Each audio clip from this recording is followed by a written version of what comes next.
Hello, everyone. I'm Jim Garrison, and I want to welcome you to day 118 of Humanity Rising. Humanity Rising is an initiative of Ubiquity University and over 320 partnering organizations from around the world that arose out of the pandemic as an offering to create a space each day so people could come together from all over the world to share their experiences of how they're navigating through this extraordinary, unprecedented event in human history, how we can share solutions that are scalable globally to ensure that the world beyond the pandemic is more healthy and sustainable and resilient. And it's been really a thrill each day to witness, I would say, the simple goodness in the world. And this week has been particularly good. And for those of you who've been following the last 4 days of this program about how do we bounce beyond our current reality into a much more regenerative world. The dialogue that we've had has been extraordinary. What I want to emphasize as we begin our final program is that this is much more than just a dialogue. This is a conversation that is being transformed into actions that are really making a difference. And I'd like to take a moment just to provide a very brief narrative of how all this came to pass. You remember in May, the city of Amsterdam announced that what it was going to do in response to the pandemic was embrace donut economics and put human well-being at the center of the public policy formation of the city of Amsterdam within the context of ecological constraints and systems. And that announcement and that leadership by Amsterdam really was a beautiful exemplification of everything that Humanity Rising is trying to bring into the world. We have to use this crisis as an opportunity for human renewal. So we got in touch with the city of Amsterdam. We discovered that 30 or 40 other cities from all over the world were following in Amsterdam's lead, including the city of Copenhagen. And we began to develop a program on it that led to the meetings with Ed Muller, the founder and president of the University of International Cooperation in Costa Rica. And he rose to the occasion brilliantly, and we put together a 7-day program in July on donut and regenerative economics. And Ed and I began to realize as the heads of academic institutions that the world needs regenerative economics and politics and healthcare and culture, but there's almost no educational learning content that would enable people to learn about it. So we thought, why doesn't Ubiquity and University of International Cooperation come together and dedicate themselves over the next months to building a coalition of educational institutions, NGOs, companies, institutions, and organizations of all kinds who are dedicated to using every resource, intellectual and physical resource, to generating human renewal. And let's create educational content and a coalition that then could disseminate this content worldwide. And so that's what gave rise to the current week. So what you've been witnessing is really the emergence of a coalition of goodwill representing powerful and diverse organizations that are coming together to really be, as we've heard over the course of the week, on the third horizon of the future that we need to embody and incarnate, and then backcasting to now, our current reality, our current horizon, and how do we then move it forward into an abundant future? That's the excitement of this week. And what we heard yesterday from the Maori woman from New Zealand is that she inverted the donut. It's not human well-being at the center, it's the earth at the center.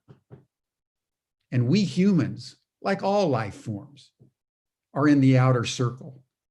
And what bridges that gap between the earth, the mother, right in the middle, and all the life forms is our common intention to nurture life.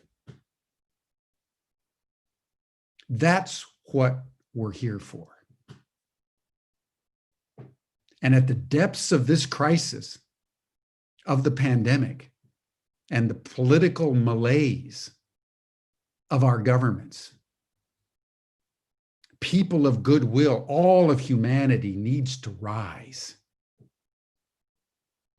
And we need to take ownership that every single choice we make, from the moment we wake up to the moment we fall asleep, what we eat, what we do, what we buy, where we go, who we're with, matters, because we are in an interconnected world.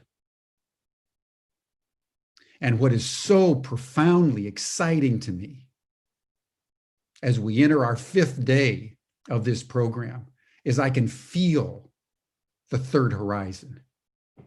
I can feel the future breaking ruthlessly through us. So I want to invite all of you to join in.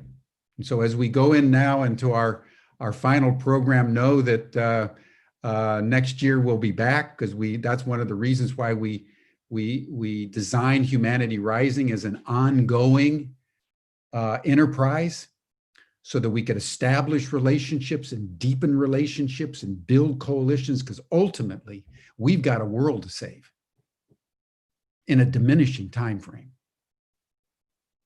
That's the only thing that's real in my mind. And that's why Humanity Rising is so dynamically active around the world.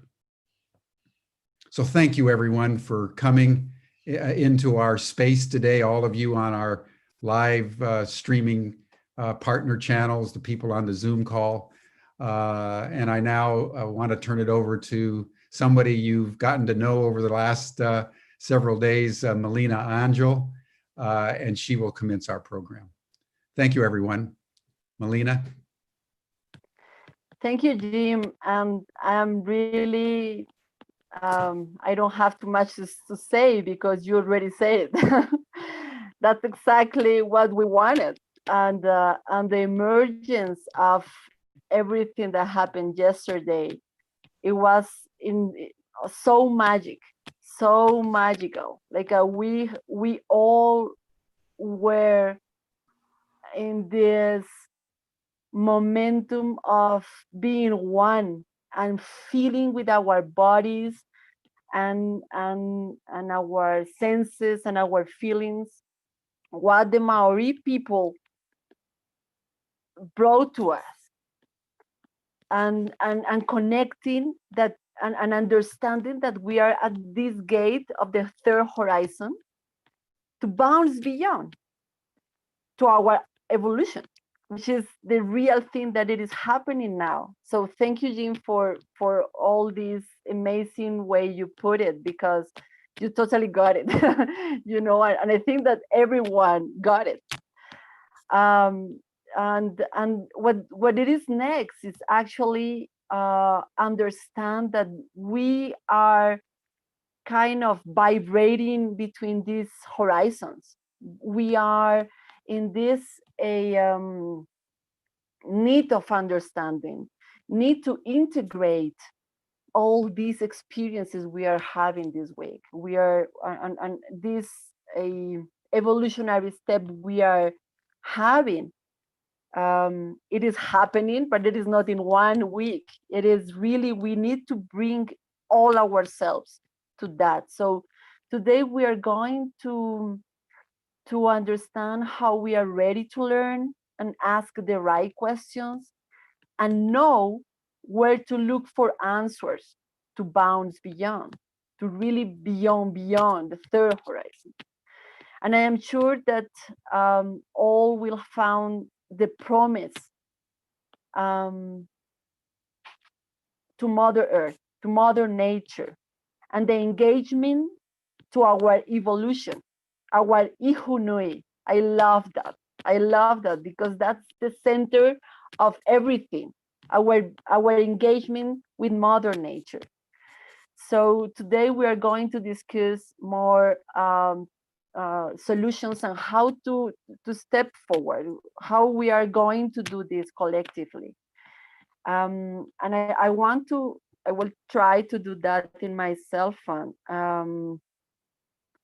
I will share the links that we have for our connection with everyone here. We have prepared this and we are listening through this chat, and we are looking forward into connecting further with everyone here. I hope that you can see this. Melissa, if you want, I can bring it up. That way it can go full screen. Okay, thank you. So I will come back here. I want to stop sharing then. Okay. Sorry about that. I have problems with my computer. And what we want to engage with you all, it is really the connection that this process is bringing to everyone. And everyone, I mean everyone. We can be business people, we can be educators, we can be farmers, we can be, whatever we do in our life, we are just people trying to bounce beyond. So we really want to be sure that we can connect, and not just for this week and this last session, but you can go to this document and please add your reflections, your possibilities, your needs, your ideas, your connections that you have made, because this is very important.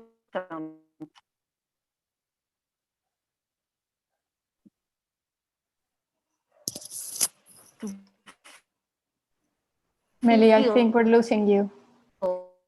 That we are all connected in this. This is an emergence. This is how. I think we're losing Meli. Are you there, Meli? I am here, but it seems that my internet connection is not working properly. So I think I already said it. Go for that. I think that we really need to deep into what Raya is bringing us to reconnect today, and we will start right now. So Raya, I'll pass it to you. Thank you, everyone. Gracias, Elena. Let me just share my screen, everyone. I will find PowerPoint. Bear with me 2 seconds. All right, there we go. I'm going to keep this a bit shorter than we have over the last few days, everyone who's been with us for a while, because we have a tight schedule and lots to pack in, lots of great content. So yeah, we'll keep this to just a few minutes. So we're going to be tapping into source. Over the course of this week, we have explored multiple themes: life at the center, regeneration, harmony, and evolution. All of these qualities arise from source. Source energizes a dynamic equilibrium of all things, but right now, our world is in a state of imbalance. We are fragmented, polarized and out of sync with nature. It is time to bring together a union of opposites. It is not about right or wrong.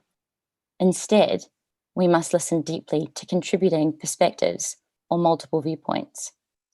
For example, how we continue to integrate the masculine and the feminine. As we transcend fear-based ego behaviors and realize that we are not separate from nature, but are in fact nature ourselves, we are able to open to a deeper sense of connection to all of life. When we experience a feeling of wholeness, we are closer to source. We align with authenticity, pure intention, heart, and integrity. Our sense of awe and wonder deepens, knowing that our unity is an expression of source. Mother Nature constantly shows us her stunning designs, demonstrating the interconnectedness of all things. Source is always expressing itself, and as we develop a deeper sense of the feelings, insights, and sense of knowing that arises from our inner world of awareness, we can recognize the innate mirroring effect of our thoughts and feelings in the world around us. Such as the Maori takurangi, the intertwined spiral, and perfect harmony and reflection. It's a beautiful depiction of source energy we were so very lucky to learn about only yesterday. I'm now going to switch into a PowerPoint presentation of my own, which is a nice smooth transition. So let's pop across to that. But just before I get started, I just want to take a moment actually to acknowledge Jim and Edward and all of the other panelists that I have been so privileged to join for the last few days. And also, extending that to everybody who has been with us on these calls and to everybody who joins us today. It just gives me such great joy to be here, and I've been looking forward to this all week. So without further ado, let's get started. This is Wise Generation. This is a project that I have been working on for the last probably 5 or 6 months. You could say that it is my baby and my purpose, a culmination of lots of different things that I have experienced and figured out over the course of my life so far. This quote down the bottom is my favorite quote, probably, from Gandhi, of all great people. You must be the change you wish to see in the world. I think it perfectly summarizes the essence of what this organization I hope to bring, and I hope for what I hope it to be. So to start, I was very inspired by Taina yesterday when she was going through the takurangi and how well she described all of the different aspects of it. And I believe that as a logo or as a symbol that represents this organization, it's a great place to start to explain it to you all. I'll start with the center. As you can see, it is an image of a flower. It has 8 petals, which symbolizes abundance as 8, but also stability. The flower is representative of nature and also of the flower of life. And the way that it spirals around in perfect synchronicity is reflective of, in the same way that the whole design is circular in design, the same way that the takurangi is, the yin yang, etc. The triangles on just the outside are representative of actualization and also stability. And as they shape around the image, they bring forward that idea of illumination and enlightenment. They are halved in their coloring to represent balance and the difference in masculine and feminine energy, duality of everything. And on the outside, there are lots of little dots which represent individuals who make up a community, all together flowing around in that harmony. And a lot of thought went into creating this, and I hope that even with this description leading in, it gives you a good sense of what's to come with the following slides. So as we all know, and we have been in discussion about it for a long time, Jim has been running Humanity Rising for a few months. Our world is in crisis and the time for transformative change is now. There is no doubt about it. It needs to happen ASAP. And there's a lot that needs to be done. But we must be able to identify the problems that exist in order to implement solutions to them. And this does require collective intelligence and radical collaboration, exactly what these Humanity Rising sessions are all about. Without going into the big problems, these problems are ones that are confined to the regenerative space. So as you can see in these bullet points, and as Jim explained at the beginning of this call, what we see is a limited amount of regenerative education content on social platforms, within universities, within schools, in general, within business. In general, it's just not there yet. And youth in particular are not aware of any education courses available, which is a big gap. Likewise, there are a few regenerative projects that are being advertised for people to join. Learning and awareness is one thing, but actually taking action and getting out there and doing the hands-on work is the ultimate goal. And in some ways, it should come first. But there's a natural sequence, which I'll go into further as well, of becoming aware of things, learning about them, and then being able to take informed action as well, which is responsible and ultimately leads to far more long-lasting results. Regenerative awareness, knowledge, and experience are mostly siloed at present. So if we're looking at social media as a form of awareness, that's one thing. If we're looking at learning platforms as knowledge bases, that's another. And then the experience or the practical application is another. And they're slowly connecting through the Regenerative Communities Network, through initiatives like this one that we're all participating in at the moment. But really, they could be far more connected, which is what the next point says. Yeah, they're expanding, but slowly. And actually, to realize the full potential of regenerative development, it can't remain this way. We need to hasten, exacerbate that process. So I got thinking about some solutions. How can we do this well? How can we make things happen? And the first and most obvious one, possibly given my age, was to grow a regenerative movement through social media. I had Facebook at the age of 12, can you believe? And it's been a big part of my life. Everybody these days is walking around with a mobile phone and has access to apps where you're constantly downloading information from all sorts of sources. And we all follow different, news outlets, but there's a huge opportunity there for really, really publicizing regenerative, education information. Likewise, there are tons of individuals, organizations, and businesses who are walking the talk and are doing amazing things, but aren't having the spotlight or the attention that they probably need to have, and most certainly deserve. So we want to showcase all of those people. We also want to partner with education platforms to provide regenerative short courses. Again, as Jim was saying at the earlier part of this call, and as we will hear about later on too, UCI, Ubiquity are planning to collaborate and co-create learning courses for all to be more accessible. And essentially what I envisage this organization and others doing is acting as a funnel for people to come into those courses to accelerate those processes. We need to bridge the gap between those siloed areas.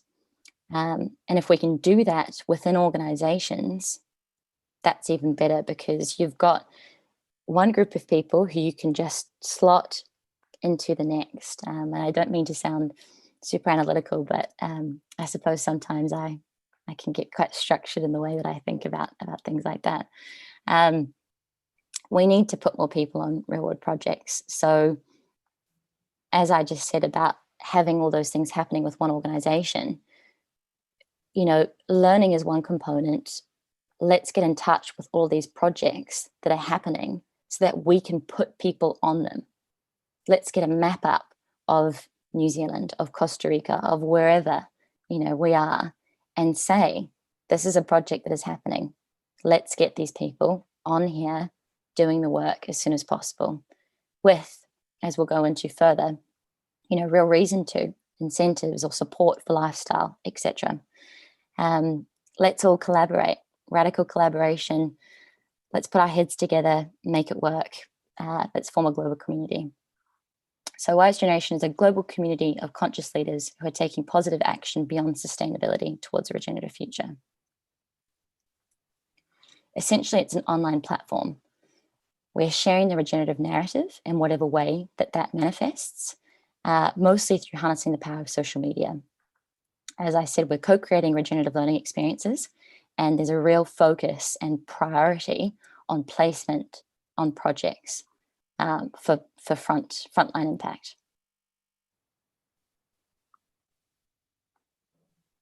This is what I was just explaining between awareness, knowledge, and experience. And within the course that I've been a part of at UCI for the Certificate of Regenerative Entrepreneurship, we have lots of conversations about what wisdom is. And really, wisdom is all of those things. It is the embodiment of, you know, a process through those things, hence the name Wise Generation. We want to help people to develop these different capacities to their full.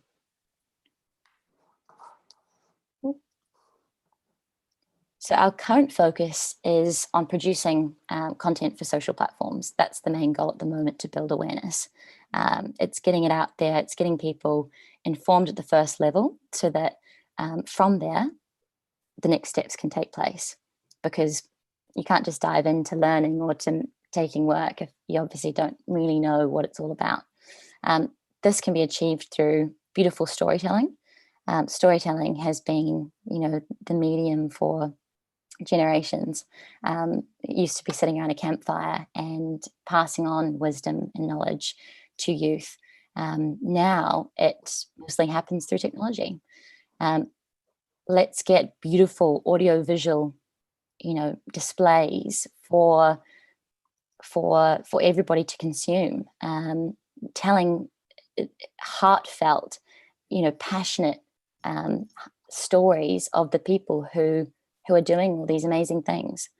And this organization is going to be constantly evolving.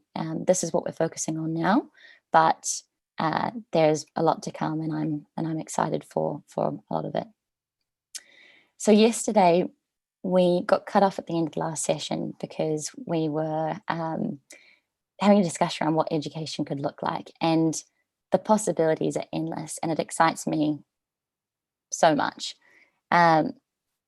Education has been the way it is, arguably, for a long time, and it has been structured in a way that, you know, funnels people in a different kind of way into a more industrialized, you know, linear kind of framework that society has. And we can break those glass ceilings. We can crack that open and really think outside the box and get creative. There are just some brief notes there, and I'm not going to go into all of them because we have, you know, really spoken about them in the last couple of days. But yeah, please feel free to, you know, message me afterwards if you want them, or take a screenshot, because they're all incredible. A few key ones off the top of my head: obviously intergenerational learning, really including grandparents, parents participating in more of children's education, Indigenous wisdom, as we were exposed to yesterday, you know, cultural exchange programs, the rewilding of education, as Luis has so lovingly explained as well. Yeah, all of that. But I'll say that overall, the goal of what we would like to facilitate and continue to cultivate is a joyous celebration of life. Really making education this total experience of awe and wonder. Yeah. So how do you get involved? Well, look no further. You can connect in with us as one of these four things: a connector, a creator, a learner, or an activator. So as a connector, we're inviting you to share your voice across the network. You know, tell your stories of hope and regeneration as an individual or an organization. You know, we would love to collaborate, amplify your content for regenerative impact, and together scale the narrative and create this community that, you know, we've probably all dreamed to be a part of for a while. And that is happening on other platforms as well. And yeah, in the space of radical collaboration, bringing in more of the youth element. Not that this is specific to youth. There is definitely a focus on appealing to youth because it's important to do so. But this is really about intergenerational learning and the passing on of wisdom. As a creator, bridge the gap between dreaming and doing. We need creators who think outside the box, who are breaking those glass ceilings. You know, how are you thinking about you know, regenerative solutions? What are the problems that you're grappling with at the moment? You know, what brilliant ideas do you have that you would just love to share so that you can actually make them happen? We want to know about it. You know, if we can grow a hub of ingenuity and innovation for change, I mean, that would be absolutely phenomenal. A learner, if you participate as a learner, you know, become a change maker and a kind custodian of the planet. Forge your own developmental path. The most exciting part that, yeah, we're talking about at the moment is actually changing the way that things are done so that you can earn rewards while you learn. So rather than paying for a course that you then get a certificate for at the end, how about earning while you're actually in the process of acquiring that wisdom? And as you learn, because it's going into, you know, creating a world and a future that's abundant and serves all, I mean, that has inherent value. And you could effectively, I don't know if pay is the right word, because we're talking a lot about different economic systems and all sorts, but you know, link them to regenerative outcomes. What projects would you like to support with your learning, etc.? There's a lot of space there. And lastly, as an activator, become an advocate and an educator through action. This is the most crucial aspect. You know, get placed on local and international projects. Be a leader. Be a leader who inspires others and who walks the talk, who gets out there and can call on family, friends, community to join you. That's definitely what we need. So this entity is a living system. So it's a framework that has a consciousness, and I like to think about wise generation being this because, again, like Tina was saying yesterday with the Māori Takarangi, this has been something that's been sitting within me for a couple of years now, and the more that I talk to people and collaborate, the more it comes to life. And that dynamic ability to shift and change and to be open and not owned by anyone but by all is what's going to make it really successful and inherently regenerative. So it nurtures everybody. It exists in service to life, and it prioritizes communication, transparency, personal agency, and self-responsibility, integral leadership, and teamwork. So it is a social enterprise, and we're looking to allocate percentages of the profits to serve communities and projects as well. We also want to start our own initiatives, potentially in areas that don't have them already, etc. Really what I think the regenerative space needs is an incubation hub for young people with ideas, being able to listen to them and help them and get them off the ground is something that I think would change the game for sure. And yeah, basically help people to actually earn a living doing regenerative work. I think a big block for people at the moment is it's sometimes voluntary, or we've all got commitments and things that we're trying to manage, and really it needs to be a way of life, making money from it. So on that note, we're looking to partner and collaborate with Seeds, which is super exciting. The regenerative cryptocurrency. They're distributed by design, and they have incentives and rewards for how people contribute to the well-being of others and the planet. It's community-based. You vote in and voice which projects and initiatives you would like to support. And we'll hear more from Franz later on in the session today. So I'm really looking forward to that as well. So we have 4 core values to help us, and I'm going to be quick because I'm conscious of time. These 4 values are courage, curiosity, compassion, and creativity. Courage, because we need to be bold in the face of adversity. And we need to be able to take action, even when we're feeling fear. Curiosity, lifelong learners. We want to be people who are, constantly seeking more and discovering more and embracing the unfamiliar. Compassion, we care deeply for others and for the living world. We find joy and fulfillment in being of service to the community. And creativity, we see the creative potential in everything. We open our minds to perceive the world in new ways. And we believe that innovation is crucial for successful transformation. So if you'd like to find out more, please jump onto the website, wisegeneration.com. You can find us on Instagram as well, and on the other social networks. And if you'd like to get in touch directly, please email me, raya@wisegeneration.com.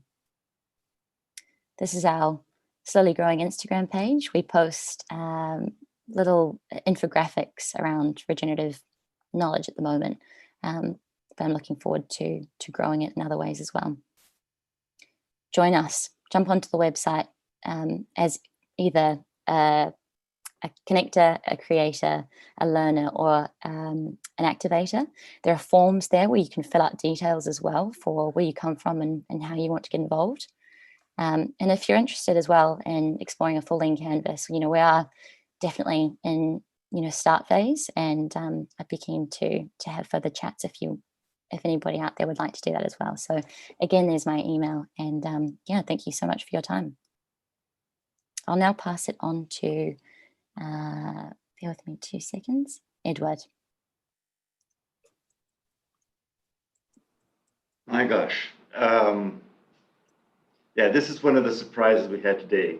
I think for everybody, it's such great news to see youth so inspiring and so comprehensive, offering all of these different dimensions of what a learning process will look like in the future, and should look like today. We really do need to reinvent education, but I hear a lot of that, but very little action. And a lot of the action I see is actually cosmetic. It's trying to fix a system that was not built to educate and to really empower people. It was built to produce more for the system. And this just opens up such collaboration. Raya, really, I almost feel like a proud dad. Having seen your evolution from the first time we talked, and how you have grown into really dominating all of these things that many people have been discussing and talking about, and you just put it so beautifully in such a short time. I think this will be a powerful, powerful network. And at the end of the day, we really need to be able to offer a process that will really, truly develop deeply the new learning strategies. I actually tend myself to move away from the word education, because it seems like we educate, that we go from top to bottom. This is a learning process, and you mentioned it, it's co-creation. And for that, we need a mix of theory and practice. We'll listen in a while to Stuart talking about the Regenerative Communities Network, which I was part of the launch. That's already 3 years ago, which is a network of learning sites of bioregions that are doing regeneration. The alliance with Ubiquity University, with Three Horizons, 3H Uni, with Luis's OPEPA, with Carolina's work on corporate regeneration, with Melina's beautiful work on biomimicry, Ian, Karen, and I on the Bounce Beyond. It's all coming together. And Ugo with the 7 Vortex has given us a tremendous umbrella to clarify visually the complexity and all the interrelationships.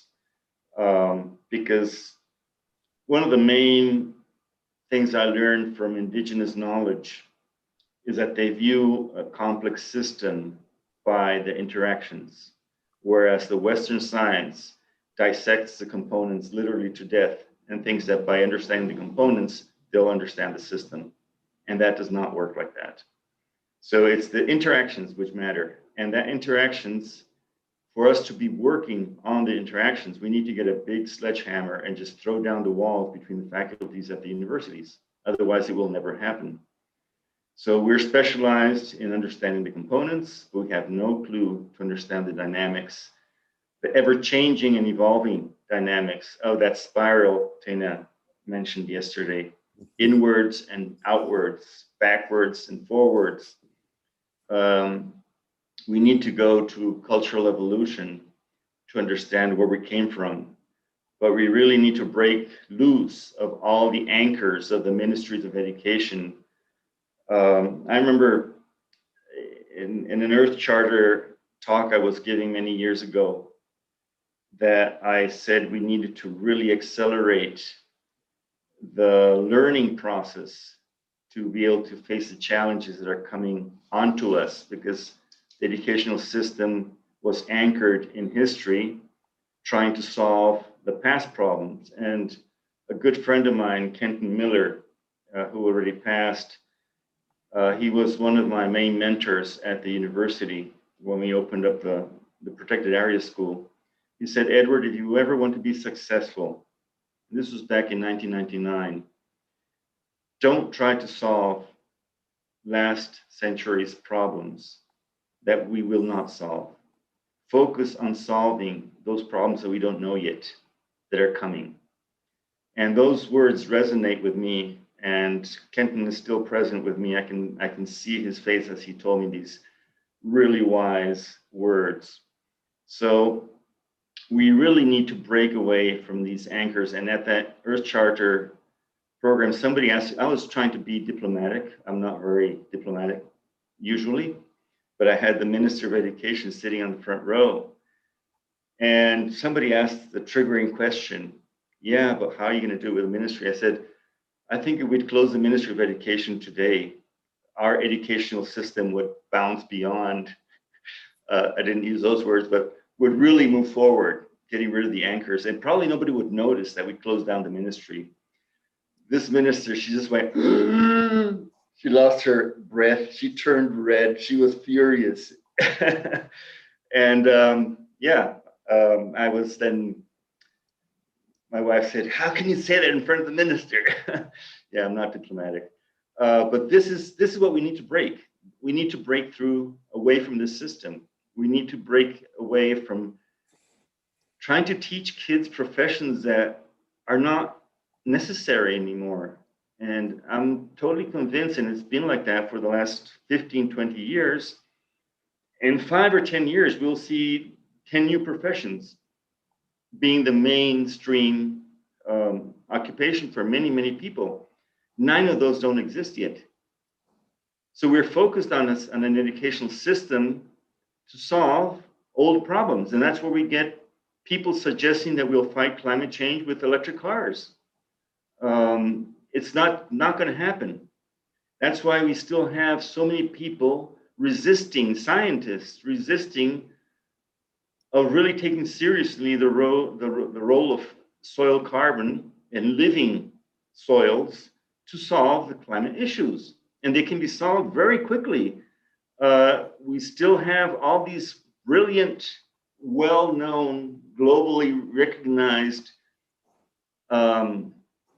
influencers, if you want to call it like that. I can't say, well, or traditional scientists, who are still saying we need to get rid of cattle. And we just got a report from Rodale Institute just 2 weeks ago, showing that if we regenerate cattle production, cattle alone can fix more carbon than what we emit at a global level year by year. So how do we break these traditional preconceived systems of knowledge and this whole ego academic race with peer-reviewed journals where you have to be reductionist if you want to get published, where if you want to get a career in a famous university, you have to dedicate your life to that reductionist process. Many universities, when I've talked with their presidents or their chancellors or whatever, and I mentioned that spirituality is probably the most important component to go into the future, they laugh at the beginning. And then when they see I'm serious, they look at me and say, what did this guy smoke this morning?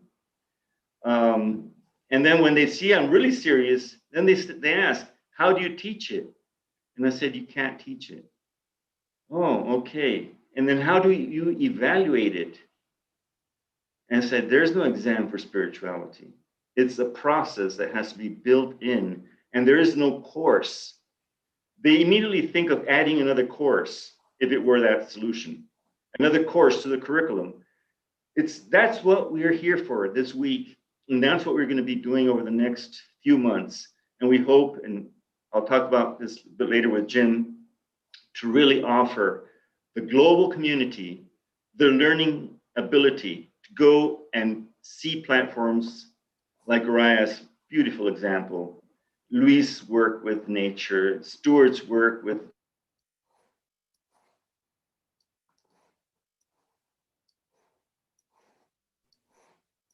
Oh no, we lost you, Ed. Are you there?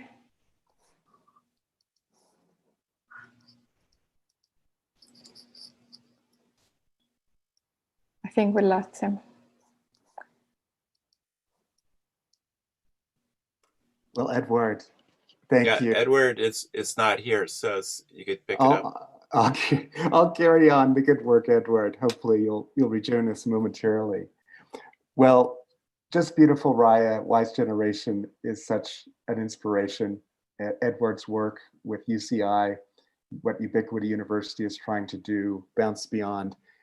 And what we're really talking about is a global process of regeneration. How do we support that? How do we nurture that process? How do we support the capacities that will be required to regenerate ourselves, our communities, our ecosystems across scales, across cultures, across disciplines? It's just one connected mycelial process. And really, we're talking about integrative education. We're talking about at least 3 levels of work, one on ourselves. And as Raya said, you invoked Gandhi, that we need to be the change that we seek or see in the world. We have to work at that level of personal transformation constantly, our whole lives. And a second level, the projects, the initiatives, the teams, the organizations that we're connected with. We have to be with each other in those particular containers of work in, again, transformative ways that open potential. We move away from broadcasting our perspective. We move instead to deep listening, co-creating. So we're moving from a teacher-student relationship to a co-creating relationship, co-creating knowledge and creating in the context of action, not leaving this on the shelf. And so, you know, the third level is equally vital, which is working within nested living systems. So being able to work simultaneously on ourselves and with our groups and our efforts. We're also working concretely with communities, with towns, cities, the watersheds, the broader bioregions around us. Those are incredibly deep, complex skills, to the skills of weaving, of understanding what's happening in a region, in a nation, and weaving together the different movements and frameworks and visions to create a much more beautiful, coherent whole from that effort, rather than sowing conflict. We so desperately need the ability to have compassion, deep listening. We're going to face climate refugees in the tens of millions. We're going to face social dislocation. And we cannot turn against each other in this situation. We need these skills of weaving, welcoming, connecting, nurturing across different cultures and ecosystems. So we need to ground regenerative education and really a broader regenerative process at all scales. We need to ground that place by place, break down the silos so that regenerative economics replaces conventional neoliberal economics, and regenerative economics is always in the context of a place and in the context of love and compassion and what's needed to nurture that place. And you build an economy based on those design principles. Health grows from that place. Cultural reciprocity grows from that place. Architecture, design, built environment grows from the particularities, the potentialities of the materials that are present, traditional building systems, working with bioclimatic issues, and the practical questions of how do we feed ourselves? How do we restore watersheds while providing water for our needs? How do we provide energy in a way that supports local ecosystems? These become the core components of a curriculum to live well in place, so that everything that we're doing as we provide for ourselves as human beings becomes a regenerative connection and footprint on that broader landscape. That is a really, really tough curriculum. My good friend, John Todd, one of the amazing pioneers of ecological design, said that he got a PhD in biology and was offered a chance to go out to this beautiful piece of land near San Diego, California, and see what he could do. Could he kind of create a community? And he said after 8 years of getting his PhD in biology, he had no idea how to take that abstract knowledge of these individual siloed organisms and actually work together with people to make that landscape work. And because that experience was so traumatic for him, realizing that the academic knowledge had become so divorced from regrounding in place, he formed this beautiful, beautiful thing called the New Alchemy Institute in the early 70s that is a precursor to everything we're talking about. We're part of a long lineage of amazing experiments in place-based education and regeneration, and New Alchemy went on to develop amazing ways to grow food in the middle of a New England winter and do aquaponics and so forth. So I'll just leave you with this vision of a bioregional learning center, a regenerative learning center, many of these that can help ground and be key seeds for regenerating entire regions, and to work locally and also in a way that's global, that's globally connected, but also locally grounded. So just 4 examples within the Regenerative Communities Network, which is a global action and learning network supporting this bioregional scale process of transformation and regeneration. Within the Regenerative Communities Network, there's a beautiful, beautiful center called Sinal do Vale, just north of Rio de Janeiro, about 400 acres, a little bit of paradise, beautiful waterfalls and pools and gorgeous unspoiled Mata Atlantica rainforest, or I should say dry moist forest, but also in a matrix of heavily damaged land. And so Sinal becomes the seed, working with other landowners, working with regional land agencies, and now working to support a green belt all around Rio de Janeiro, as well as regenerating many nearby valleys. And you go there, and the curriculum is exactly the 3 levels I talked about. The personal transformation, they have a festival called Regenerarte, about the arts of regeneration. So people dance and create poetry and song and celebrate together. That's part of this too. And at the same time, they're teaching these soft skills of how to restore and reweave the fabric of a bioregion. So Sinal do Vale. And then Rancho Margot, one of my favorite places in the world, in northern Costa Rica, Lake Arenal, an area, hundreds of acres, that was completely trashed by really bad grazing, and in a 10-year span has regenerated through amazing permaculture, biodynamic processes, so that guests at Rancho Margot actually experience a regenerated landscape. All the food is local, plants, animals. It's a biodiversity haven. You can hike there forever, into incredible forest, and and it's a place you can learn perhaps how to be human in a more than human world. And one last example, my dear colleague Pramod Parajuly is seeding a concept that he calls Annapurna pluriversity. So moving from the university to the pluriversity, we can think of the pluriversity as humans and the more than human, humans with all of our other non-human allies, the plants, the animals, the fungi, and also pluriversity in the sense of a pluriverse of worldviews and cultures and ways of being. So as we heard from Tana so beautifully, the Maori orientation to life is one way that we can regenerate ourselves and our places, and we can learn all of these different beacons and seeds, all these ways of understanding how to be human in the world. So pluriversity is a place you go to have that kind of recognition and connection with all the different ways to restore ourselves and the world. So Annapurna will start by regenerating the foothills of the Himalayan mountains, where Pramod grew up in a remote village, and connect there with other learning processes around the world. And Raya, you definitely need to connect with Pramod. We'll make that happen. So those are just some vignettes of actual concrete places that are bioregional learning centers, that are also regenerative learning centers, that break down the walls so that they're not an ivory tower where people go to learn certain things and perhaps go compete for interesting positions in the world.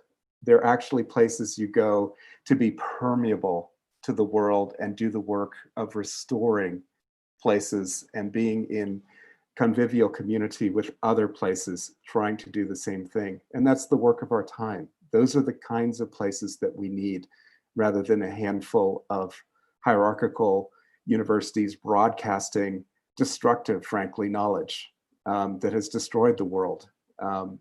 We need to nurture these places that can restore the world, and they will, by definition, have to be incredibly permeable, welcoming and connecting and co-creating, rather than saying, here's a certain degree, I'm in, you're out, actually just creating all these different ways to learn and create together. So with that, I'll pass it to my good colleague, Luis Camargo. Thank you, Stuart. And I love, the thought of creating nurture corridors. And I see those nurture corridors as biological corridors, as cultural corridors, but will be the new roadways to connect life and to connect knowledge. And in that sense, a lot of the examples you gave us are really fundamental to start learning how to act regeneratively. And this is a key aspect of youth learning how to act and start transforming in action, and the older people. In my work, I'm always thinking of the younger and the youngest people, because in order to really shift, obviously right now we need to create bridges in action to start changing things, but we need to build from the base up the knowledge with a different mindset, a mindset that's connected to nature. So it is fundamental to start bridging knowledge from, the head to the heart, and into the connection of the heart and the earth, into a deep connection and a deep capacity to sense and dialogue with nature. And these are the two basic elements that I feel we need to start impregnating into preschool, primary, and secondary schooling in such a way that when we start acquiring knowledge and skills and techniques to act, we can use them in accordance with those feelings. And that way we can synchronize towards shifting the whole system of thought, the whole system of action, and the whole system of feeling into a regenerative mode. So this is fundamental. And in this process, I see creating bridges and handrails is going to be critical, because jumping from horizon 1 to horizon 3 is not an easy task, especially when you have the scaffolding and the entrenchments we spoke about in other days. We need to start working in two ways. One, to create the new system, but we also need to create the systems and the handrails to help people start opening up and merging and going through their transformation into the new system. And this is why nature-based education, even though it's an essence, needs tools like outdoor education, experiential education, and tools that exist in the Horizon 1 to start transform the emotional and the deep language, and start shifting us and bringing us into that emotional space of reconnecting deeply with nature. And in that sense, we start shifting the whole of education. In our work, we're doing that, working with teachers, training teachers in techniques that they can use to start bringing children from the classroom to the playground, from the playground to the forest. And in that process, they start opening the doors to deeply connecting themselves. And if teachers deeply connect, the way we think it, if you look at our logo, it's a little eye, where the ball of the eye is the earth. Because we believe that once you open your eyes to see the world in a different way, it's impossible to close your eyes and not see it. That seed stays in you, and that's the seed of regeneration. So in that sense, working with teachers is fundamental, working with parents, working with kids, and enabling that shift in early years is going to be an important part of it. In this process, we're also working in creating weaving learning ecosystems. So with the weaving lab, and I'll give you some links so you can then explore, but it's how do we create global communities that synchronize towards universal well-being in business, in education, and in all aspects of life. We're also working in platforms that are more commercial, maybe, to create citywide trainings for teachers. And in Round Glass, that's what I'm attempting. And it's not easy, but we're working to generate tools, to bridge, to give handrails to teachers so they start moving. And the ones that move faster, we need to encourage them so they become the anchors that pull the rest and speed up the process. On the other hand, we're working in global initiatives like Nature for All, which are initiatives that are inviting people to fall in love with Earth and to fall back in love with Earth. So I think from my perspective, education for regeneration has multiple levels, and we need to act in all of them. but we need to act is to come back, fall back in love and into deep connection with nature, so we can start acting accordingly and understand all the capacities and skills in regenerative action, not only from the head, but also from the heart. Being able to go into a forest and perceiving the relationships and the energy transfers allows us to quickly understand how knowledge is transferred to living systems. So with this, I leave you with, give me a second, I have to find, and thank you for your time, and I leave you with Ian to help us further into the Horizon 3. Thank you. Thanks, Luis, and thanks to everybody who's spoken. So much has been said today, and so much has been said in the week. And I don't want to sort of repeat that because it's just so beautiful as it is, and I endorse everything that has been said. I would like to offer a couple of reflections, though, that have come from within me as this week has progressed, and specifically a couple of conversations. When my children were growing up, I told them that it was my job to help them learn, and that one day they would help me learn. And this went on for quite a few years. And then when my son was 21, we were having a very heated argument. And he just said, "Dad, stop now," which I did. And he said, "Remember the time when you said it would be time for you to learn from me?" To which I said, "Yes." He said, "That's now." And he was right. And what I've heard in these sessions this week is exactly that. But actually, it's time for the generations to learn from each other and to benefit from that mutual learning. And what I see is not two generations. I don't see my generation and the youth. There's a generation in between that, at least a generation in between that are on that journey, and they've learned as well. And connecting those generations together seems to me to be so important.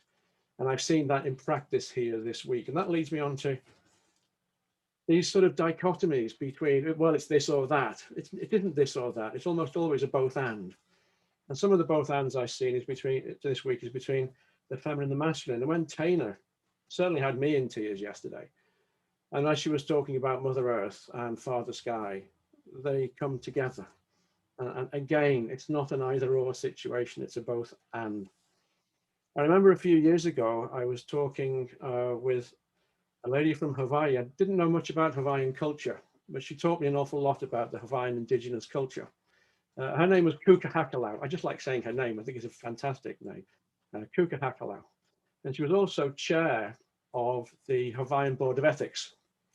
And we were talking about education. And she said, "You know, in our language, we haven't got a word for teacher or a word for learner.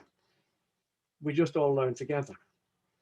And that's how we do it. And we set the curriculum depending on what we all talk about.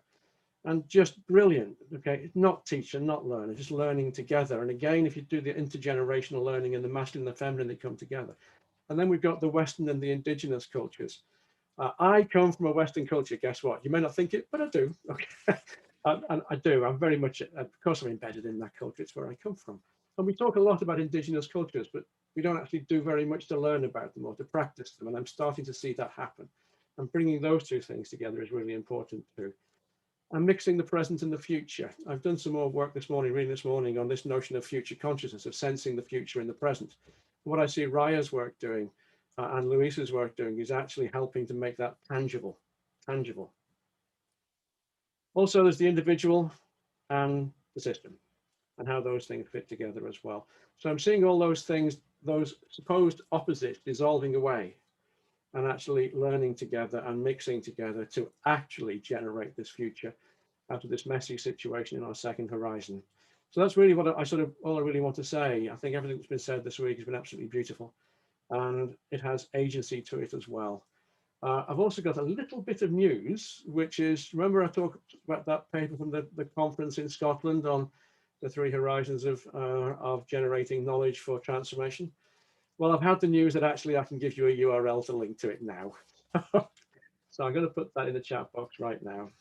There it is. And by all means, download it. Okay, so it's there. I want to work on that. And what I'm also going to be doing is, we said at the very beginning of the week that as part of the Bounce Beyond program and 3 Horizons is actually to look at what's been put in our Google Docs and on our Twitter feeds, and actually start to produce that as a 3 Horizons map, which we'd like to share. Lastly, I'm going to do this because I've got that on. I've got that, which I think is the only one of its kind, but I thought I should wear it. And it's just beautiful to see France Beyond spreading out, and actually the move to next economies, eco, home, eco, study the home and manage the home. And what I'm seeing is this breaking out, and it's just beautiful. So thank you to everybody. It's an absolute privilege to be here. And I think at that point, I pass back to Edward. I think that's right. Yes, thank you. Thank you, Ian. Thank you all. Sorry I got cut off my internet for a while. Jim, can you come on, please? And we have Franz with us. Franz is one of the brains behind the Beautiful Seeds Initiative, the first regenerative currency. So thank you, Franz, for joining us. I know I pulled you out of another meeting, so thank you for interrupting that meeting and coming on to us. Before giving the word to Jim, it's been a challenge to actually be able to develop transdisciplinary programs over the last years. In our case, to get a program approved at the official level, I have to go through a ministry of education that has quite a few dinosaurs sitting in their desks. And when we first launched the transdisciplinary programs back in the 90s, they wouldn't get approved because one that we launched, we actually created the profession of protected area manager. It didn't exist before at the global level. And it was a mix of social, managerial, ecological, and other dimensions, tourism, and so on. And we got, after about 2 years wait from the ministry, we got back a letter denying the program. No, you cannot do this program. And the reason was, they asked the Association of Biologists to evaluate the program, and they said, this is not biology, this is administration. So they sent it to the business association, and they said, this is not business, it's biology. So they came back saying the graduates of this program won't have a professional college to go to affiliate themselves to as a professional. So we cannot approve it. And I can give you many, many other examples of having to break through. And we got it approved through lawyers. I had to hire lawyers and legally go against the ministry to do this. So there's that whole traction there. There's another traction, which was actually the problem of getting teachers that were unwilling to unlearn and that were willing to not teach. When I hired teachers, I said, I don't want you teaching. They first were in shock. And I said, no, you're a facilitator of a learning process. You're not there to teach. This is a huge barrier too. They have learned from their teachers that they're the owners of knowledge and they have to vomit that knowledge out and people have to memorize it. And if they can do it perfectly, then they get a good grade. So we have so many different issues to bring in to what we're looking to solve as a group. I love that, Ian, about not having the distinction of teachers and students. I think that is part of it. And last year, we started a journey, and I didn't know how to do it, but I actually wanted to do a certificate, a global certificate in regenerative development. And I know a lot of people, because of my gray hair, and I've been moving around the planet so long. So I asked a lot of friends, you know, like Alan Savory, like Stuart, friends actually also here. And I said, will you give us a webinar? And I sent out 40 invitations thinking I would get 3 or 4 confirmations. We ended up with over 50 people wanting to give webinars. Not one single one said no to me. And this is not paid, this is open, and it was just amazing that I could get all of these very well-renowned regenerators, like Carol Sanford, like Ben Haggard, all of these people that have been with us, and we still have more to go. Actually, Kate Rayworth is joining us next Thursday. And it was just magic. And I think this has been it's probably the first global program on regeneration with a sort of degree in it, diploma. Raya is actually a student there. And it has been fantastic because it has been opening the minds. That's all it is, opening the minds and getting people to actually understand. And we're going to go very soon into the spiritual component. And I have this person who's a shaman, and I have this indigenous elder and the Earth Charter. So people from economics are going to be facing right in their nose the challenges of incorporating this other dimension. So this is a challenge we have ahead of us. And this is what I'm going to be working with Jim and with all of this team. We're actually probably going to end up with a beautiful working team that will probably have to expand from this, but to integrate all of this into an offering for anybody to be able to learn. And I've learned so much from farmers that never went to school, probably even more, or from an indigenous elder who taught me regeneration of ecosystems. He can barely speak Spanish. And in his broken Spanish, I learned more about ecosystems and their regeneration than I did from being a vice chair in IUCN during 11 years of my life. So Jim, let's have this dialogue. And I'd like then to invite Franz at the end because we have another surprise. We had Raya this morning with this huge, beautiful, beautiful, beautiful offering. Seeds has also some new offerings for us. So let's have this dialogue, Jim. And how can we involve all of the people who are listening to us in this beautiful journey? And we're going to regenerate and transform the world. We're going to push the world into that third horizon sooner than later. Well, thank you, Ed. And as you know from my opening, I'm totally enthusiastic about all this. And I thought it might be worth just sharing with people just for a minute or two how Ubiquity got into this whole domain. The midwife for the creation of Ubiquity University was an Iroquois shaman elder, a woman that I'd known for many years who in a dream saw me and an educational institution coming together. And she choreographed the very subtle pathways to ensure that that happened. And then this is back in 2005. And one of the first things she said to me after I was appointed president of the institution, she came up to me one day and she said, "Have you ever heard of geomythology?" And I said, "No, I know about Greek mythology and Chinese mythology and Egyptian mythology." And she said, "Geomythology is the future of learning. The earth is alive. The earth speaks. We learn from the earth. Develop a program on geomythology. Move beyond teaching people to sit quietly at a beach and commune with nature to having an intelligible communication with nature.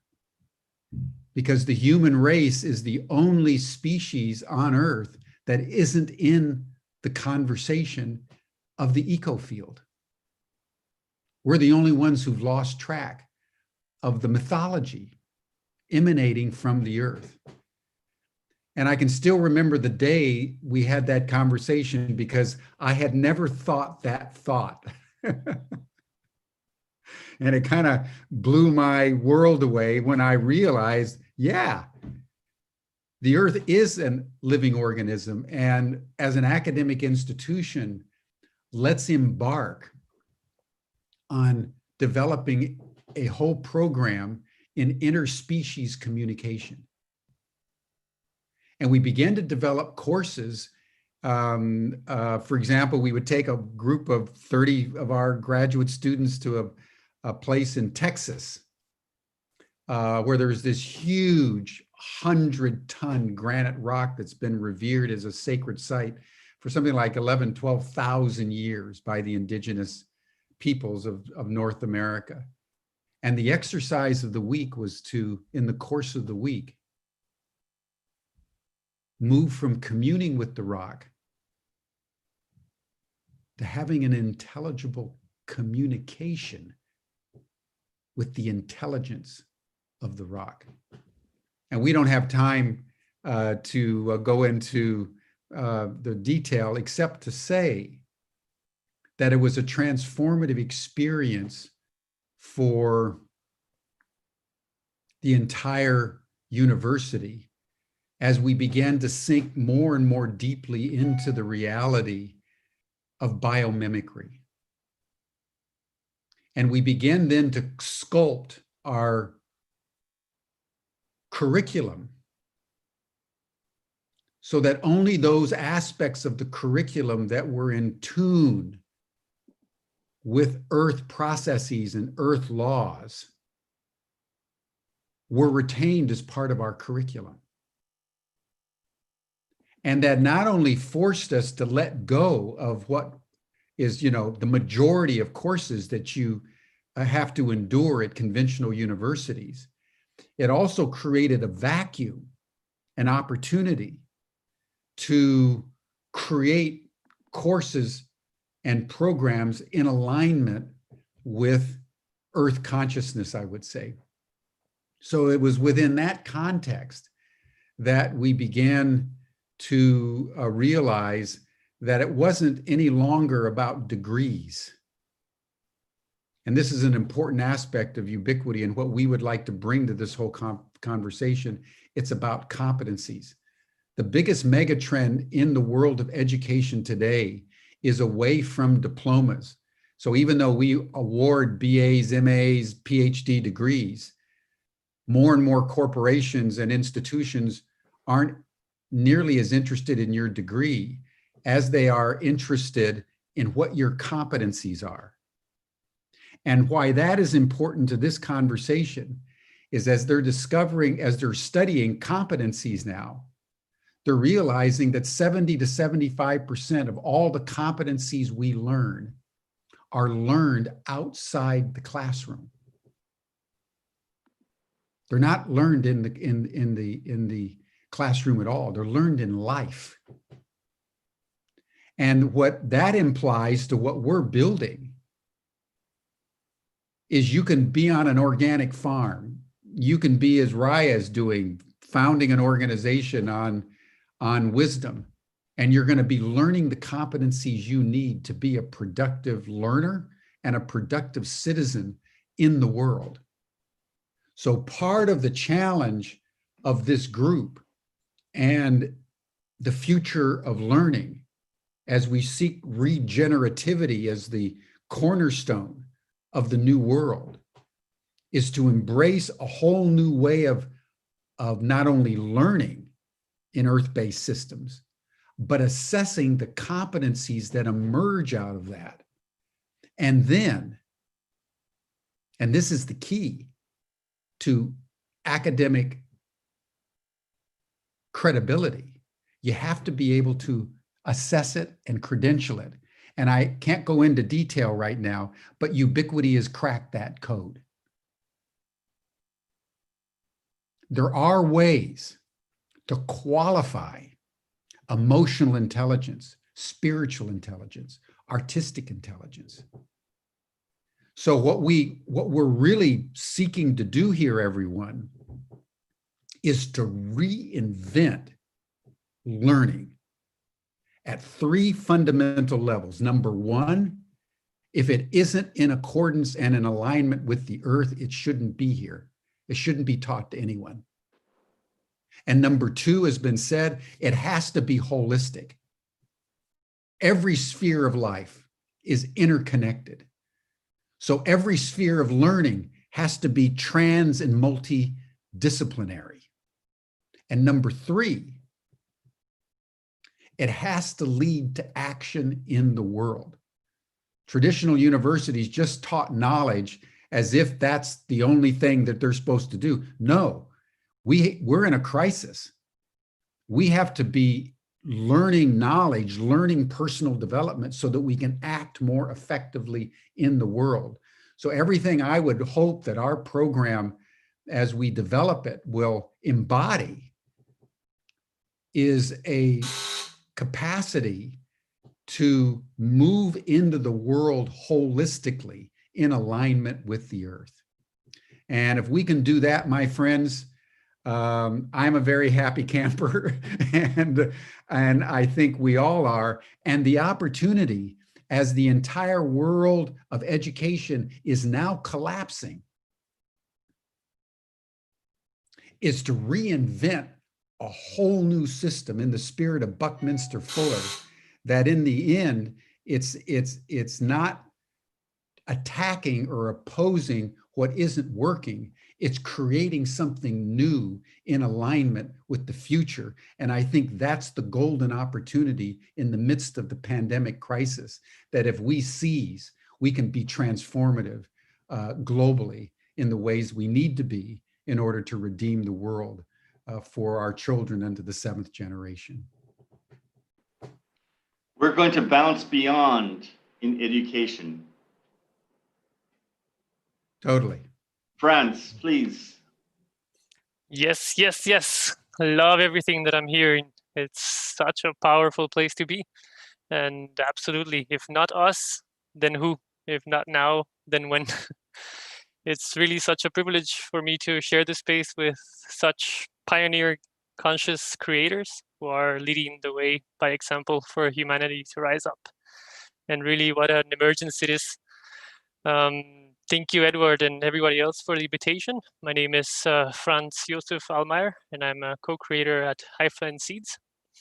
Let me share you a little bit of what we're doing with Seeds and also share how that aligns with the future of education and Bounds and Beyond. And towards my intervention, we'll be announcing some fun partnerships that we're co-creating with some of these beautiful co-creators here in this space.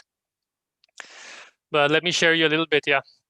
Seeds, maybe some of you already heard about what we're doing. We are a global co-creation project. Franz, are you putting up slides? No, I'm not putting up slides. Okay, thank you. Just sharing. So what we're doing is simply setting the stage for and providing the tools for communities to empower themselves.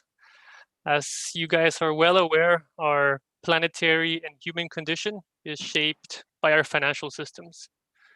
And today's dominant paradigm, we are complicit through a currency that is centrally created, through debt and interest attached to it, putting us into this paradigm of endless growth in a finite planet.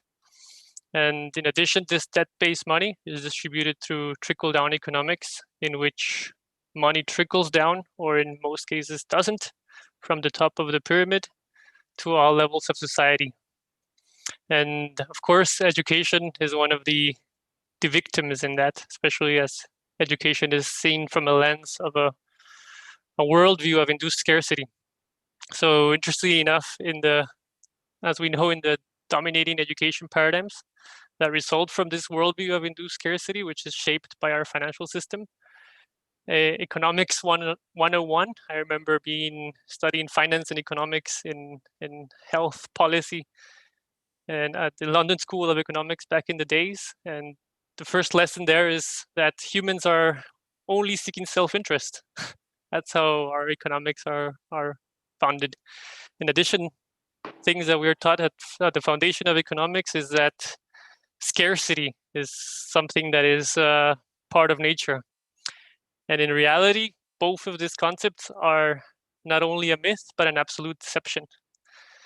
So So just as a financial system can be programmed with artificial scarcity, can be programmed with fear, can be programmed with competition and separation, nothing stops us on designing a financial system that is programmed or designed on the pillars of love, on the pillars of collaboration, on the pillars of unity, and on the pillars of reality, which is abundance, absolute abundance, which is what our nature already provides for us.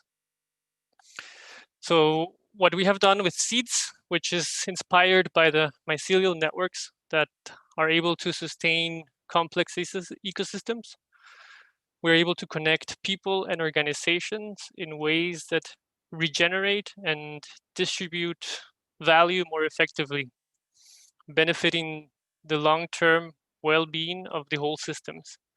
We are an open source, decentralized, citizen-governed, and evolved financial system that is able to redefine what currency can do for society.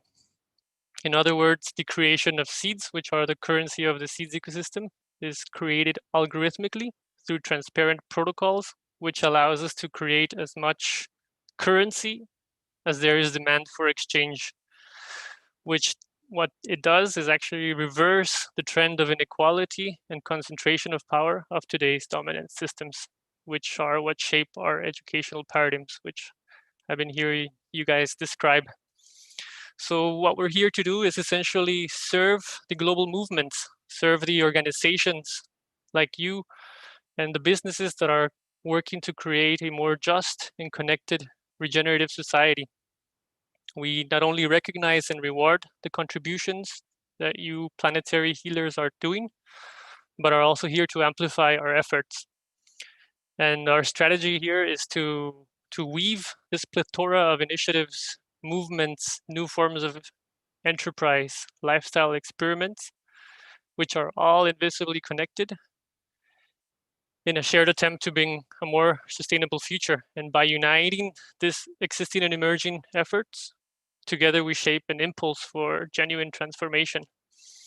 And this results in a planetary scale network of regenerative hubs and regenerative bioregional learning sites, all of which align around a shared vision of change. And to give you a little bit of an overview where we are, since the launch of the Seeds Global Passport less than a year ago, we have been approached and are already weaving efforts in more than 50 bioregions all around the planet and are cultivating a thriving global coalition of value-based organizations encompassing more than 350 networks of organizations, of which I can proudly count the UCI, Regenerative Communities Network, Ubiquity University, and many others of the organizations that are present here to co-create with us.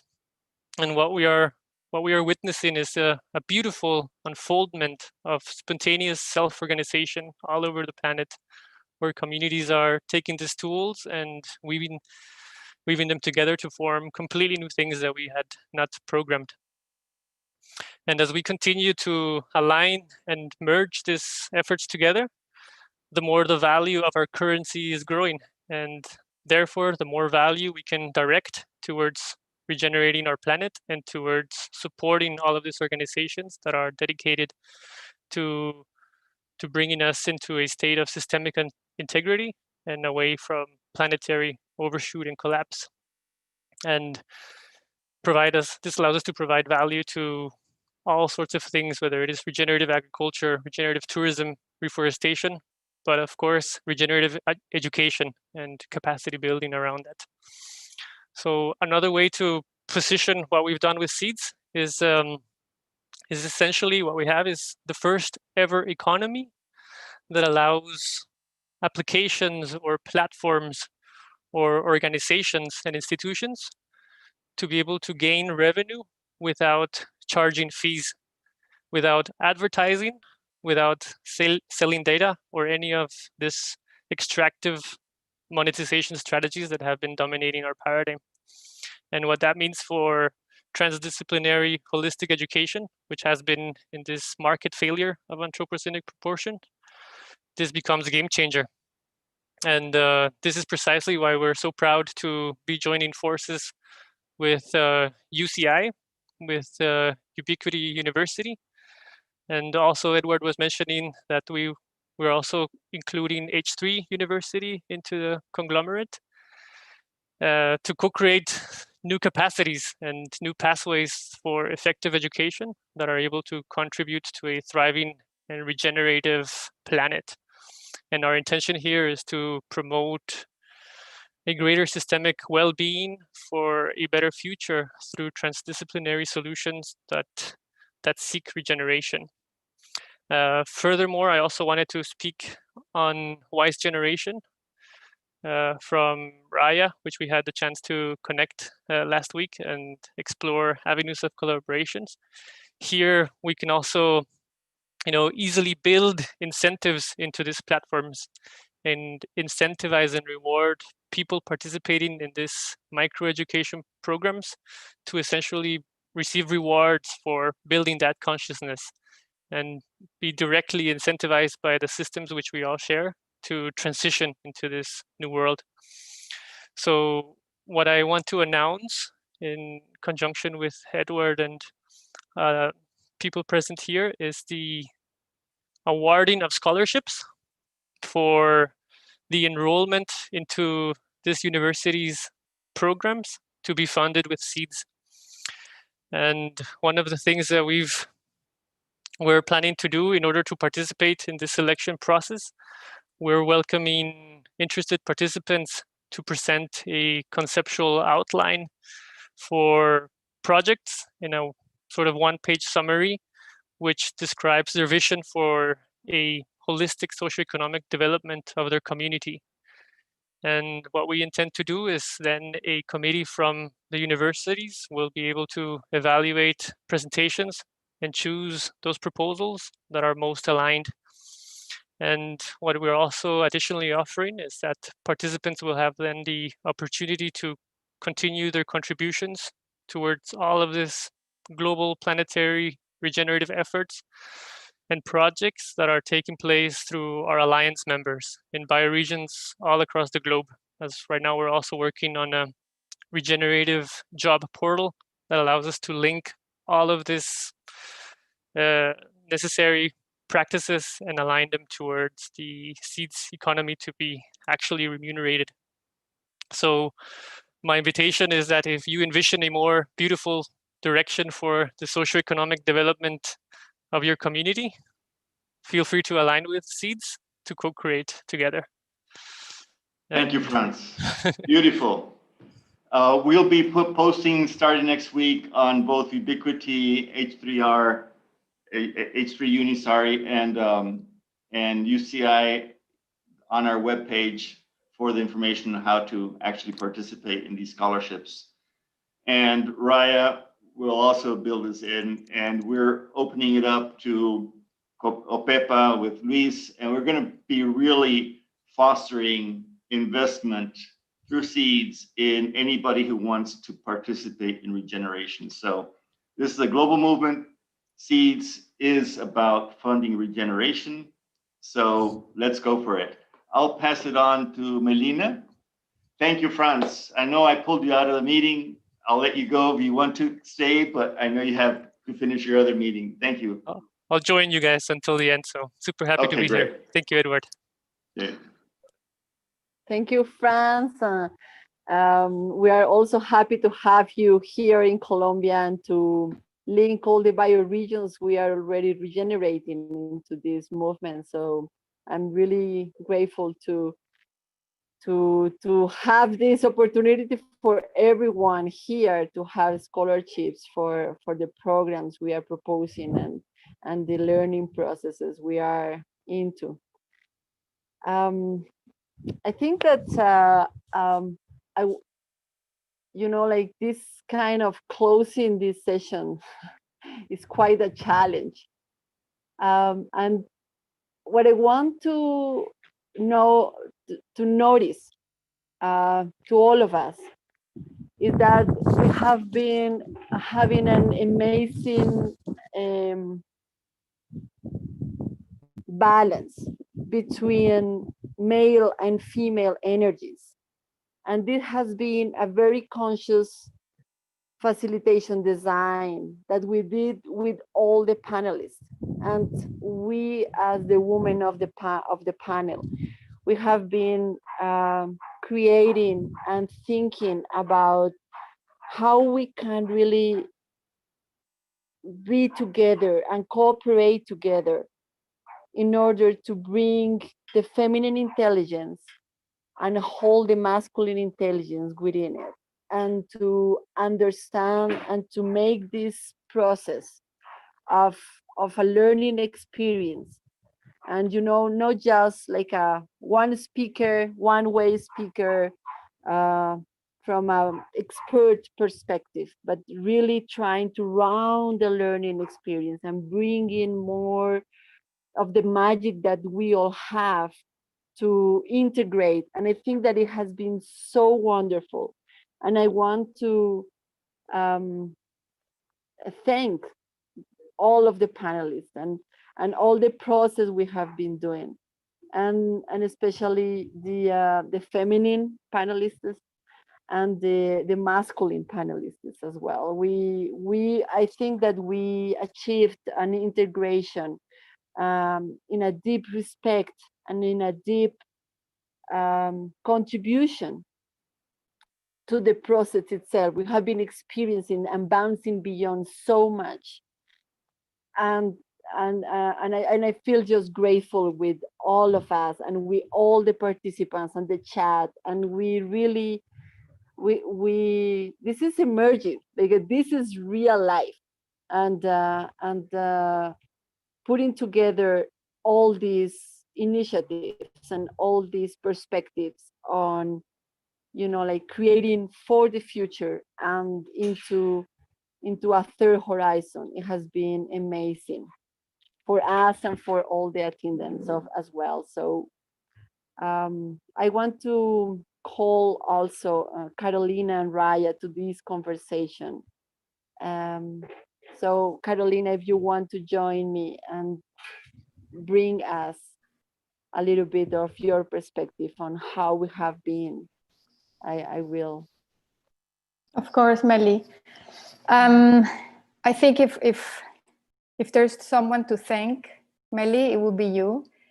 Besides everybody else, of course, everybody contributed in a way, but what the audience probably doesn't know is that Meli has been really weaving behind the scenes all the participants and all the topics and jumping in when somebody is not there. One of us cannot make it, or, you know, sending links, finalizing details. So it's really the caretaker of this whole process, making sure we design it right. She was there all the sessions. So Meli, my respect to you, to your energy, to your endless love and your endless commitment to the process and to what you do. It's very admirable. And I guess for me, this journey has also been very amazing. Especially bringing something that Ian said about bringing the duplicity part together. I think it's good to mention that according to B Corps, 70% of the sustainability movement is being led by women. So it's not that this feminine energy is about something specific, right? It's about becoming what needs to become in order to work for the best of the source, of Mother Earth. So whether that's holding the space, whether that's taking action and becoming an entrepreneur, or going and talking to the CEOs of corporations, or in my case, opening a new company, you know. So what do we have to do in order to stay connected to Mother Earth? So I wanted to bring that up. And also recognize Raya very much, because she's amazing, of course, and all the men, of course. Meli already said it very beautifully, so I don't want to, I cannot possibly make that better, but for holding the space really for us and let us lead.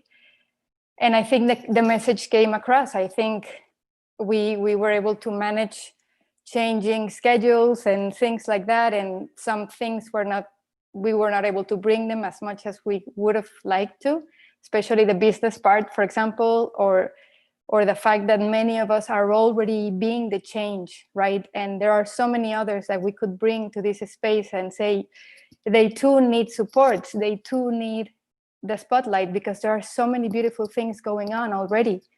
Let's not forget about those that are holding the space between what is and what is emerging, which is a lot.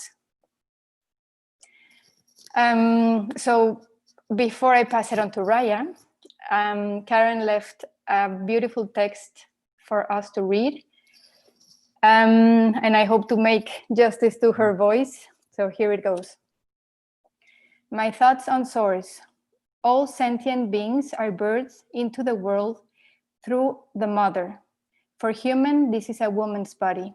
For all beings, it is the mother's body, which is the source of life, energy, nourishment, and love. The mother is our host. In the human form, if this source is harmed in any way, physically, emotionally, or mentally, the future of that little being is impacted in a detrimental way. It is a tender and fragile thread that connects us so intimately to life and to the possibility of flourishing. The mother's body is the sacred host for 9 months of the fetus, develops our Mother Earth, is our collective sacred host for our 90 years of life, if we are lucky to live that long. At birth, our heart beats independently for the first time. We take our first breath as we come into life on Earth, and in that moment, we have entered the world of time and space and connected to the source of life on this planet, Mother Earth. Along with every other sentient being, we are connected by breath and heartbeat. Protecting the source is as sacred is now essential. The source is the divine, it is the mother, and it is our Mother Earth. Yeah, so to me, it's important to, as we start to take action and talk about solutions and step into this need and this urge that we have. I am very much action oriented, and I have been in business, and it is my drive to just see the change, is to make sure that the place that this comes from is always in connection to Mother Earth, so we don't make the same mistakes again.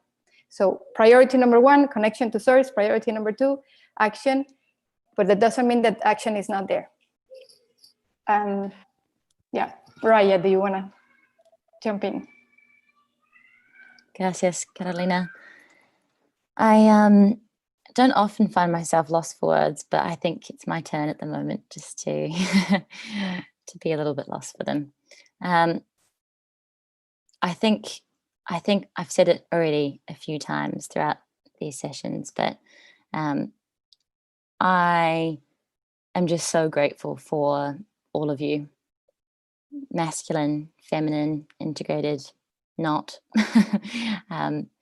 I just look up to you all so much, and hope to embody the same qualities that you do in all of your years of experience doing what you've done.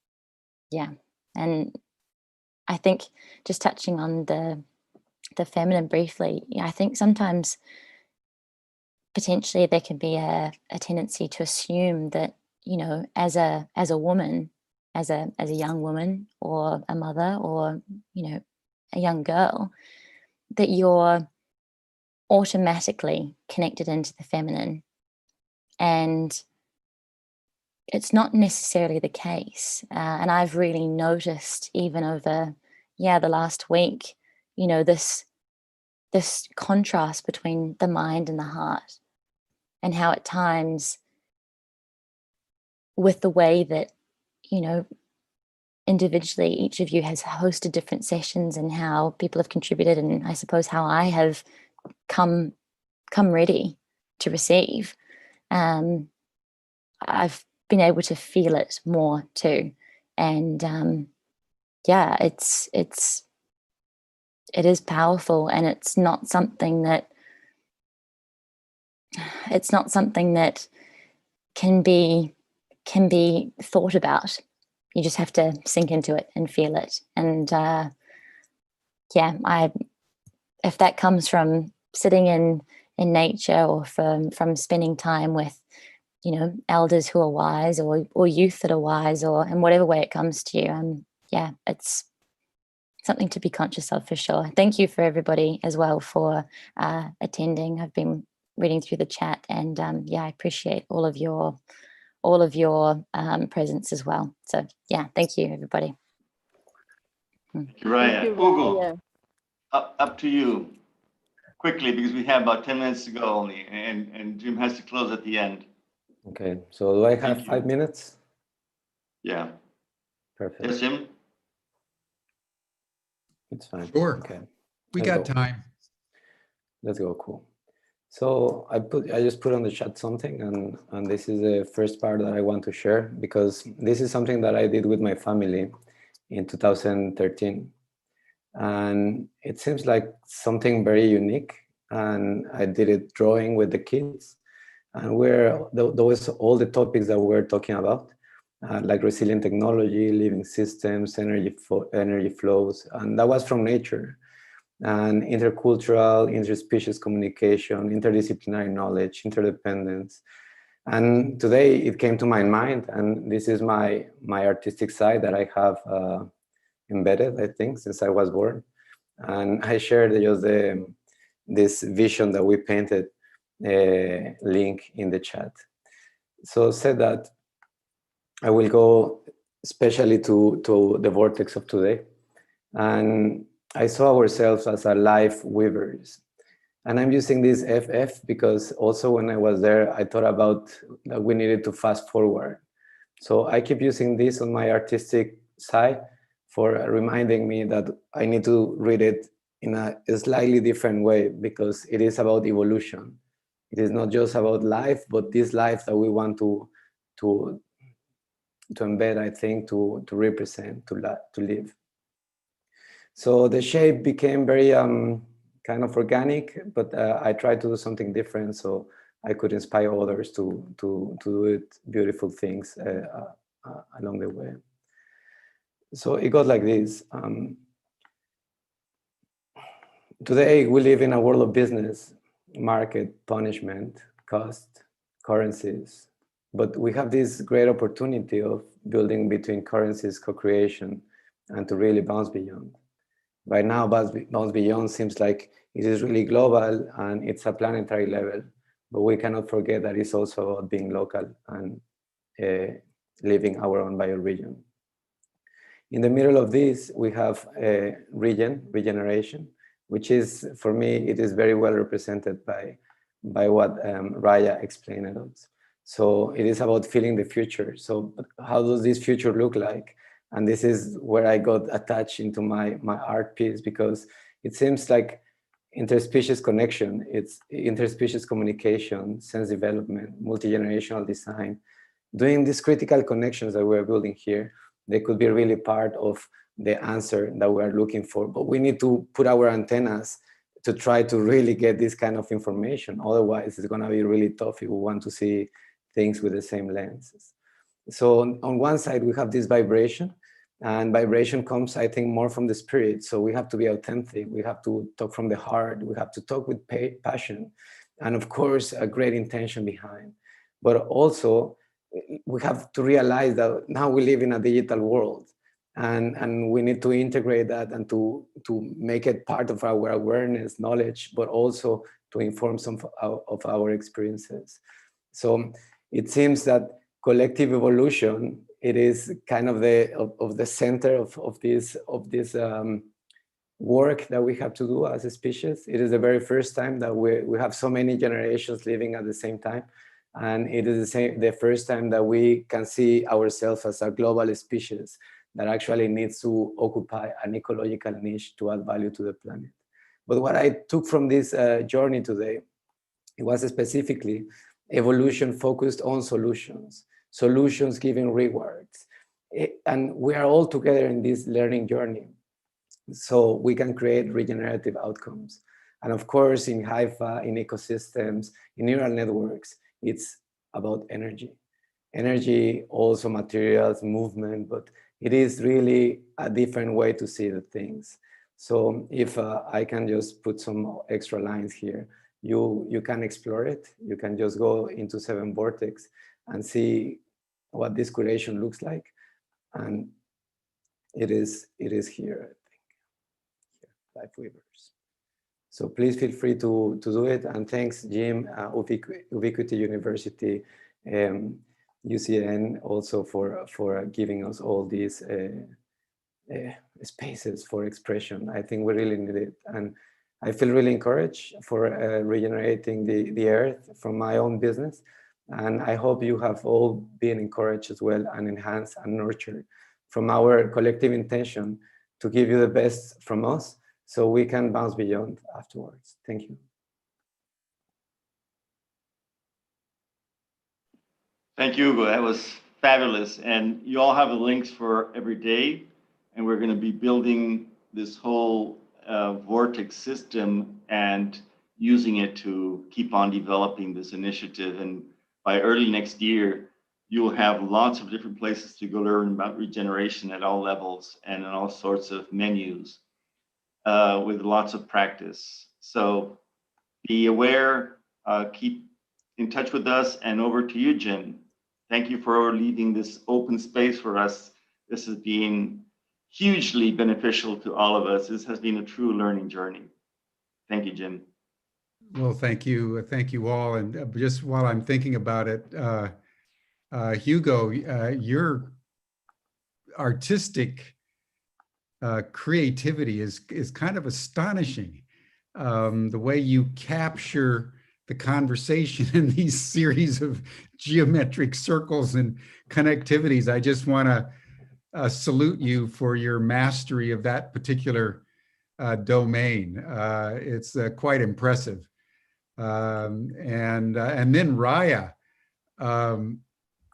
you've developed the PowerPoint for our entire coalition and program. And how you did that before having the experience is a testament to your intuitive genius. But that was pretty impressive. Yeah, it must be. That's a, so I and another one, Milena, if you're the one that's kept this herd of cats together in one coherent group, then I want to become your new best friend, because we need somebody like you to now take all this creativity and help us sculpt it into something real and tangible. You know, it's like what you were saying, Hugo, you know, that we have the intention, the creativity, you know, those circles there above, but it's got to now go digital. It's got to go into the real world in a way that communicates, in a way that people can absorb and learn from. So it's got to go from the invisible into the visible. And that takes structural, organizational, communal commitment, intention, and dexterity. And that's, you know, the old saying, it's 2% inspiration and 98% perspiration. And I think we've gotten Ed to the perspiration part. And so Ian and Stuart and France and Luis, Carolina, all of you that contributed. I mean, I'm still reverberating in my mind, Carolina, when you said yesterday that we have to base revenue on nurturing life. I thought that condenses into a single sentence the new economics. And I just want to honor that, because that is such a beautiful way of envisioning the future. That brings us now to a close. And as you all know, this is a working group now. You've been hearing the steering committee. We're committed to, over the next several months, to start to fashion real programs. We've already got someone who couldn't be part of this call in Australia that's beginning to work on a whole MBA program. And we'll be continuing to meet. And then in the new year, we'll be back with the results of our labors. And this is Humanity Rising. This is why we're here, to transform conversations that matter, that truly matter, into actions that make a difference, that can enable people to envision a new world, to see themselves in a new eco-field of a living, sentient, interdependent whole, and then to take the collaborative actions necessary to ensure human renewal. That's what we're all about.